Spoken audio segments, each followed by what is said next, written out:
और असद उमर कहते हैं कि पीपल्स पार्टी को कराची हमेशा मुस्तरद करता है, ये लोग सूबे के लिए काम भी नहीं करते। शहर में हाइड्रेंट माफिया का राज है।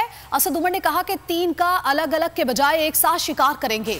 2023 इलेक्शन का साल होगा, चंद माह बाद वजीर आजम इमरान खान होंगे। शहर की टूटी हुई सड़कें, इसका ना होने वाला पानी का निजाम, या वाटर टैंकर माफिया का राज, यहाँ के सरकारी स्कूलों के हालात, सरकारी अस्पतालों के हालात, सब इस बात की गवाही देते हैं कि वो पार्टी जो इस सूबे के अंदर 6 दफा हुकूमत बना चुकी है, उसका कराची के लिए ना उनको कराची से वोट मिलता है और ना उनकी नीयत है कराची के लिए कुछ करने के लिए। वोट शहर के अंदर बल्ले का है, वोट शहर के अंदर इमरान खान का है, उसके अलावा किसी का वोट नहीं है। तो ये लोग मिल जाएं साथ तो अच्छा है, 3-3 का अलग शिकार करने के बजाय एक साथ ही शिकार करेंगे।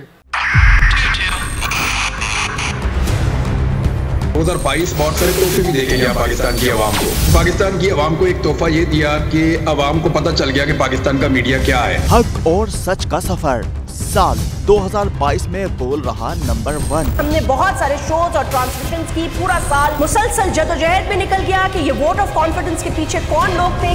तोड़े रेटिंग के सभी रिकॉर्ड। सोशल मीडिया पर भी सबसे ज्यादा तेजी से 2.4 बिलियन व्यूज का संगे मील अबूर किया।